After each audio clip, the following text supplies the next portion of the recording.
afternoon. Thank you for having me here, and it is an honor, it's a privilege to be here and to, as a representative of the Fellowship of Christian Athletes, and also as a representative of the University of North Carolina and our football program and Larry Fedora and the great job that our coaching staff is doing there.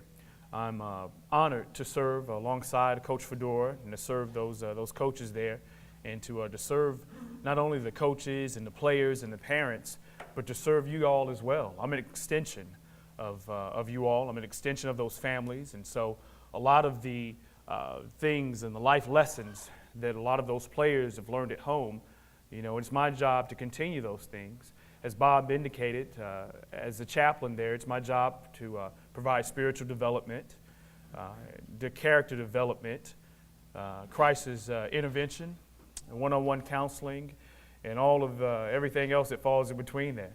I'm so grateful to have a football background because I'm able to relate to a lot of those players in a way that I couldn't had I not played football.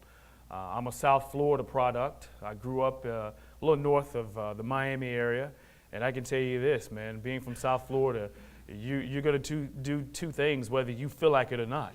One is play football, and the other is to run track. And I could care less if you have any type of excuse you have. You're going to do those two things. Those coaches going to make sure you do it. And, you know, I was thinking about on my drive here, just talking to you all, and, you know, I remembered growing up down there, you know, how tough it was. You know, I'm so grateful to have come up from there, and I'll talk a little bit more about that in a moment. But I'm sure if I ask the question in here, how many of you have goals, dreams, and ambitions, I'm sure that all of you would probably raise your hand. They may not be the same goals, dreams, and ambitions that you had some 10, 20, 30 years ago, but I'm sure, nevertheless, that you still have some goals ahead of you. I know I sure do. You know, I'll never forget that when I turned pro and coming out of college, and when I turned pro, two things I did. One was, that changed my life actually. One was I made Jesus Christ the Lord of my life, and the other was I got married. And so this past weekend, Memorial Day, the weekend of Memorial Day, my wife and I celebrated our 17th year of marriage. And so, you know, I don't look like I'm about to turn 41 in 4 days, but I'm about to turn 41. I shaved, so that's why I don't look the part. But my kids would tell you.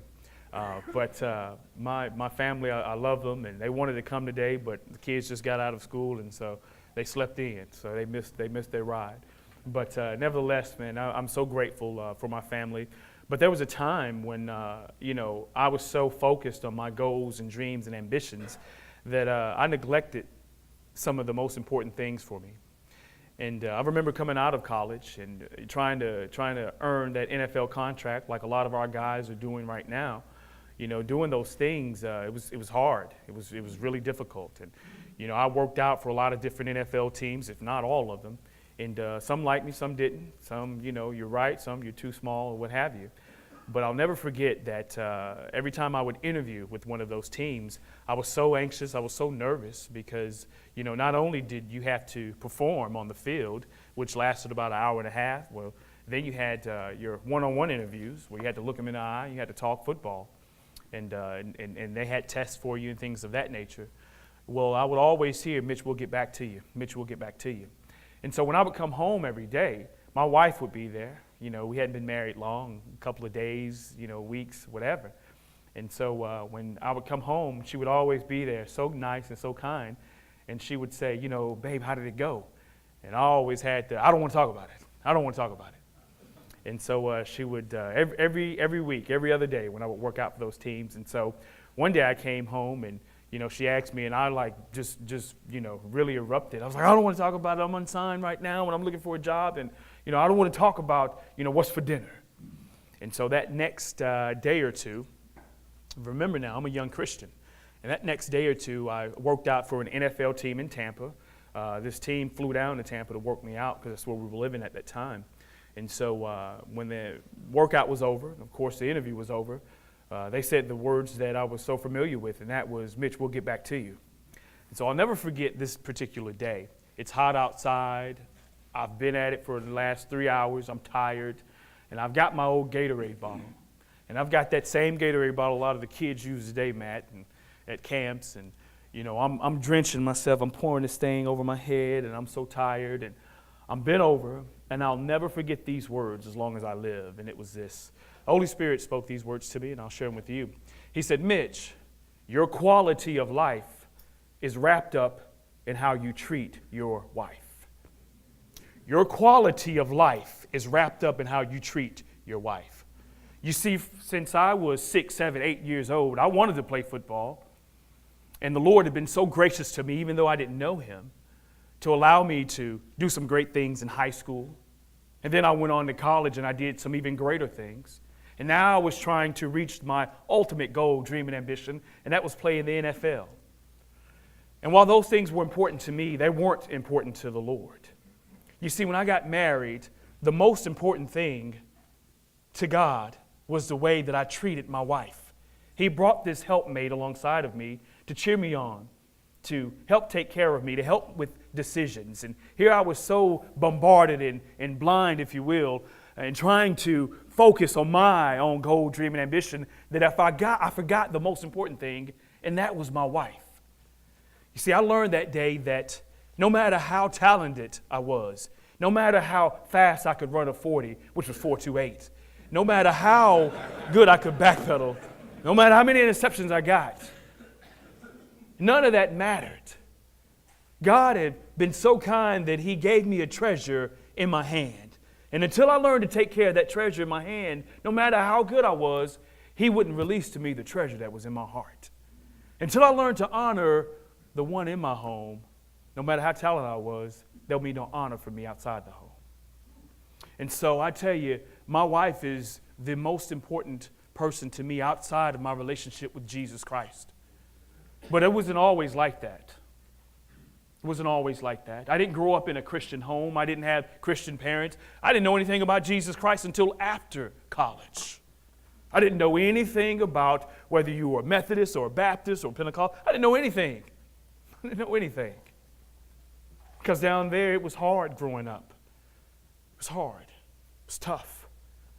So growing up, I was thinking, driving here, you know, I've got this ring on. I don't wear it a lot because it's great, it's awesome. I appreciate it, but I don't wear it a lot. But the thing that I do wear is a scar on my finger. You see, when I was a junior in high school, it was during weight training, and I told you about my coaches, and I'm in a crowd, I'm in an audience, to where if I say the name Woody Hayes, you all would know who that was. And you probably know how he behaved on those sidelines. Well, I played for the black Woody Hayes. And I'm telling you, my coach, Coach Sutton in West Palm Beach, was about as dark as his phone. And I'm telling you, he was a feisty something.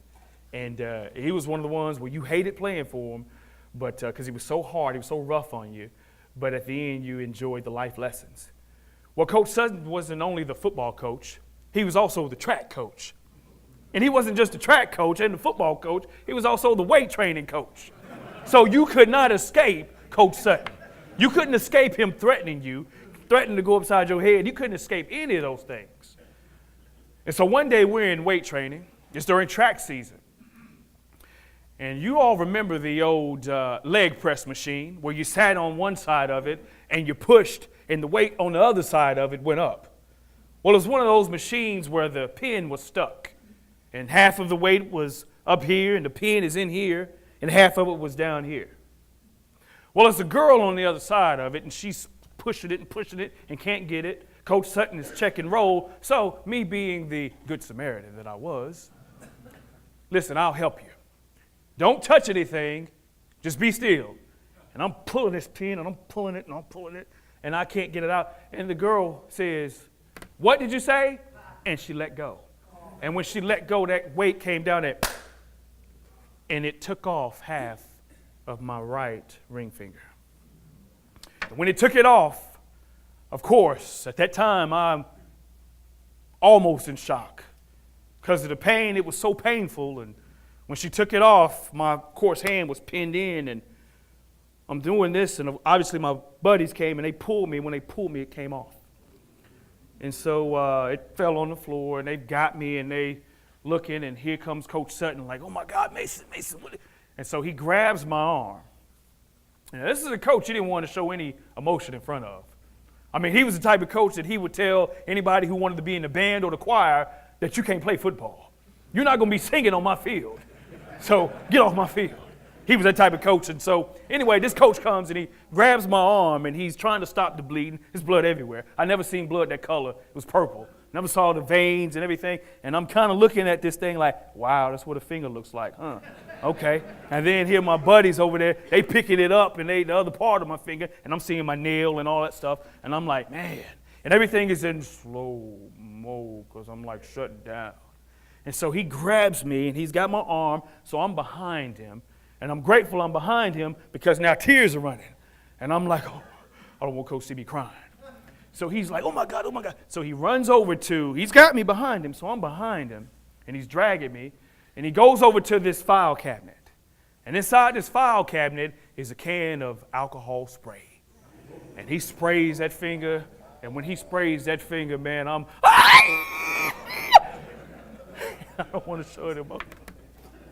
The true story is, so Coach, of course, the paramedics got there. They took me in. They repaired this thing and they reattached it. And I mean, it was a horrible accident. Well, nevertheless, that happened about maybe 1 o'clock that afternoon.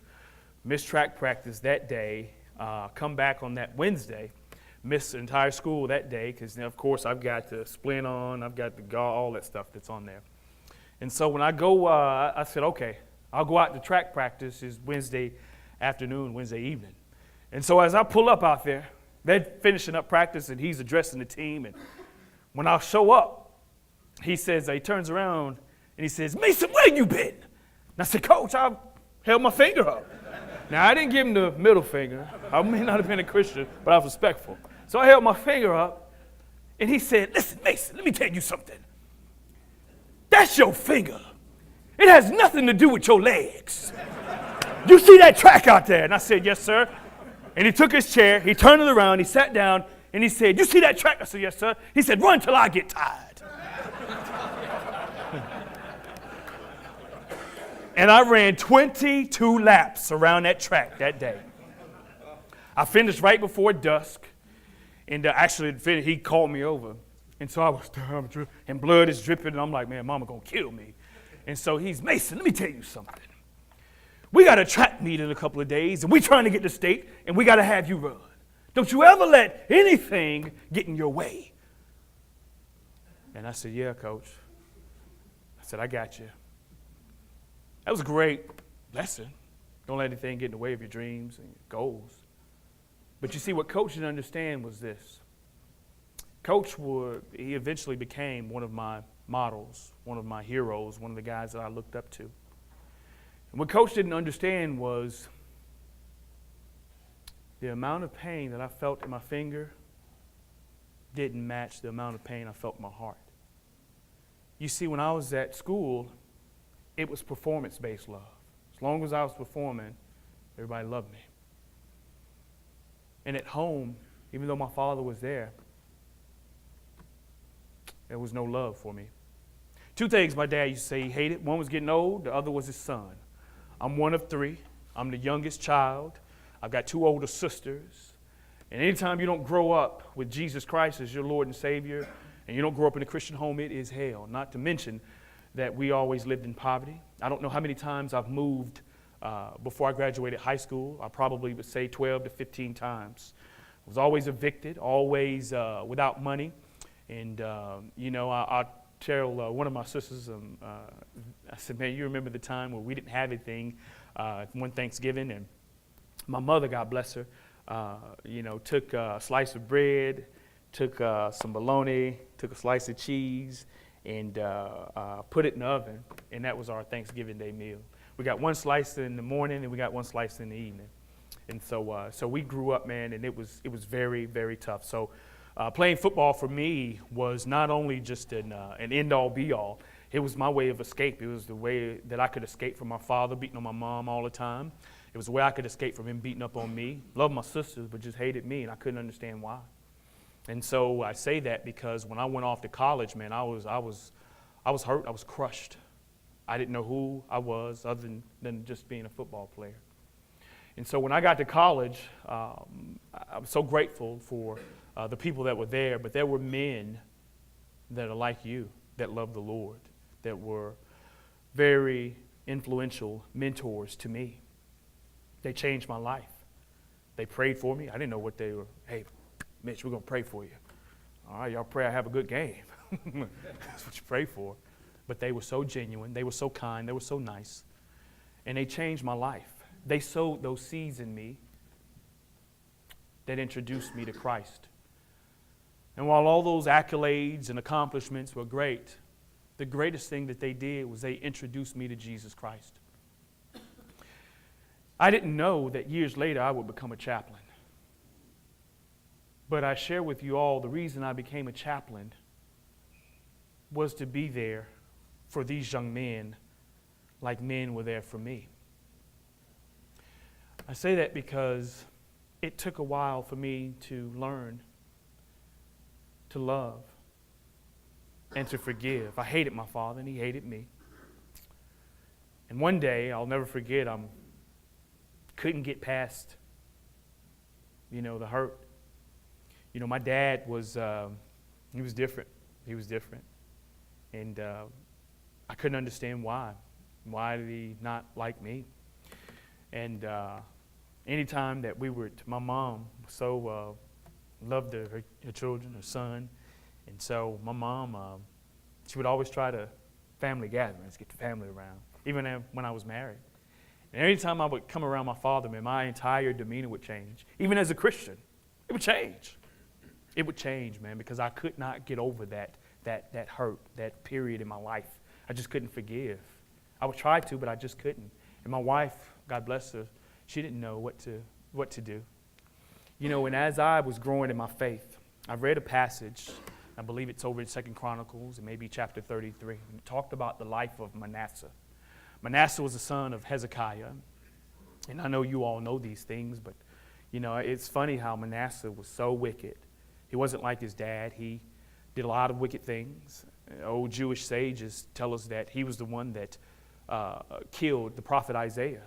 He got tired of the prophet trying to encourage and minister to him. Well, he had him killed, had him sawn in two, as the book of Hebrews alludes to. And so this same Manasseh would not listen. He wouldn't listen to anyone. And so God, of course, took him and put him in prison. And while he was in that prison, Manasseh, as wicked as he was, cried out to God. And God not only forgave him, but he restored him back to his kingdom. And that would have been great if that were the end of the story. But it wasn't. You see, the scripture tells us that Manasseh found every pagan altar that he had built up in the place of God, and he tore them down. He took them outside of the city of Jerusalem, and he burned them. I look at that story when I read it, and it spoke volumes to me.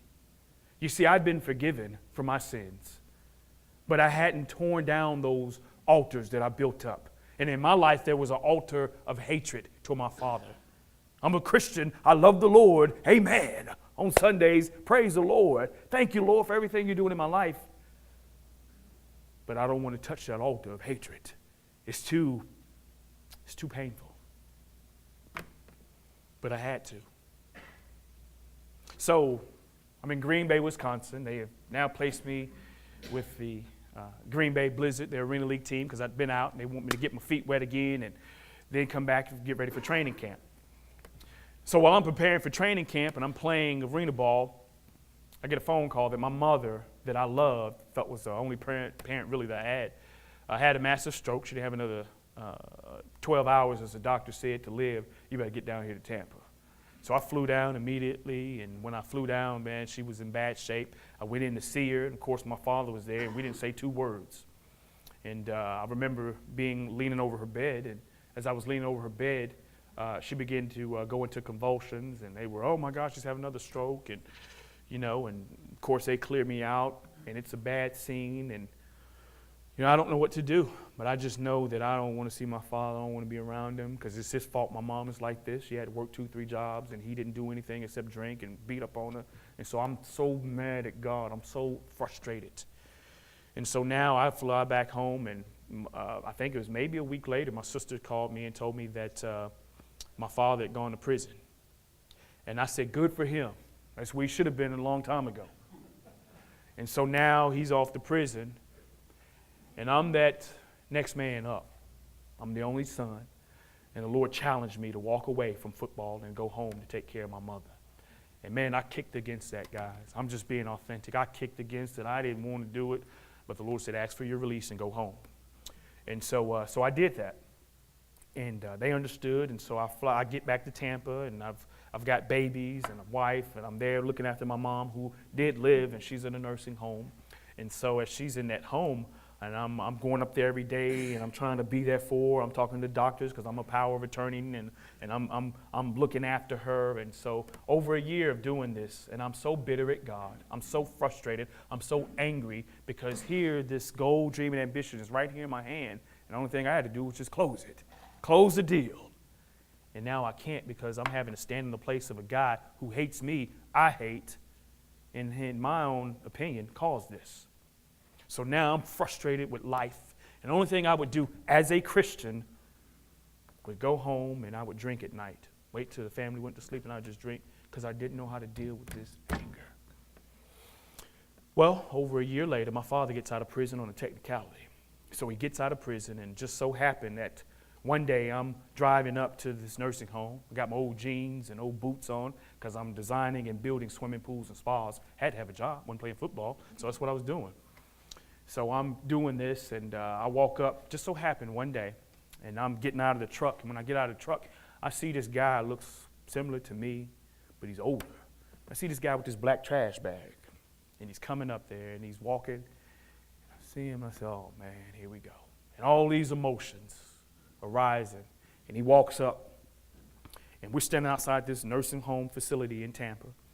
And when he walks up, he's, what are you doing here? And I said, oh, here to come see about Mama. And he said, I thought you were playing football. He hated that. And I said, no, I'm not anymore. I was. And he said, oh, what happened? I said, well, when Mama had the stroke, somebody had to look out for her. You weren't here, so I'm the next man up.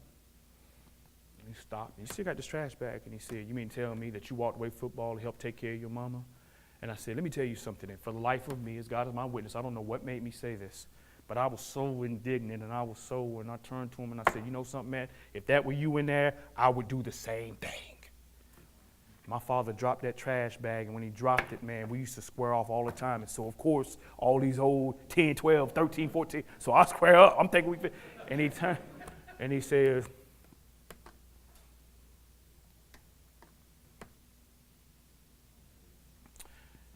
and I reached out and I shook his hand. He pulled me in. He said, I'm so sorry. My father gave his life to Jesus Christ that day. And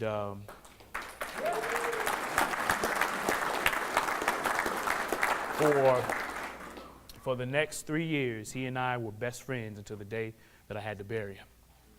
And so it was funny how that happened because I didn't plan for it. But I understood this. I understood the lesson that all of the years my mom would try to get him to go to church, talk to someone, talk to your family, get over this anger that you have. His name is John. Get over this anger. He wouldn't. But the anger that he had towards his kid, towards his son, and to see that old boy sacrifice his dream for him, man, it was too much. Gave his life to Christ. And the lesson wasn't about my dad. The lesson was about me learning to forgive, learning to tear down that altar. And I see so many men that are so great on the outside, but we tore up on the inside. So many men internalizing, so many men that haven't addressed altars in their life. Maybe it's not hatred. Maybe it's unforgiveness. Maybe it's pride. Whatever that altar is, my challenge to you today is to tear it down. You know, I firmly believe that God will never do anything through you until he first does it in you. And I didn't know that I would ever become a chaplain, let alone here at UNC. But I tell you something, man, when you want to impress someone, you tell them your accolades, but when you want to impact them, you tell them your failures. And so most of those conversations that I have with those young men on that team are about my mistakes, about my failures, about how the Lord had to change my heart, how he had to change my life. And I tell you, it's not transactional with me, it's relational. Man, I get in the nitty-gritty with those young men. So much so that where we had a young man that a couple of years ago, his 12-year-old sister was beaten, kidnapped, and raped. And he left. He left the program. We didn't know it. Coach Fedora's, where is he? He's not in meetings, where is he? And we found that out. So I told Coach, and we were standing out there in the spring at practice, and I said, Coach, I can't be here. And he said, I understand. I said, no, man, I promised his mama that I would look after him. And so that young man, being the only male in the home, felt like he let his younger sister down. And so I went to his house, and I said, he said, Coach, I'm not coming back. I'm done. I got to be here. And I said, man, I'm with you. I probably wouldn't return either. I said, but let me ask you a question. And his mom was in there, and of course it was emotional. And I said, let me ask you guys a question. I said, have any of you all been to New York City? And they said, no. I said, so no Harlem? I said, no. I said, have any of you ever been to Los Angeles, Compton, Watts? I said, no. I said, how about Africa? You ever been there? And they said, no. And I said, but each one of those places you heard is dangerous, correct? And they said, yes. And I said, you're right. As dangerous as each one of those places are, the most dangerous place that any of us can be is outside the will of God for our lives. You know something? God didn't call, I didn't call your mom, he didn't call any of us to be successful. He called us to be faithful. And it's the faithful man that abound with blessings. So if you want to help your sister and your mother, the best thing that you can do is be faithful. We didn't call you to Carolina. God did. Be faithful to him. Young man still there today, on pace to graduate, going to have a great season for us. And there's some that maybe didn't grow up like I did, but yet it's relational.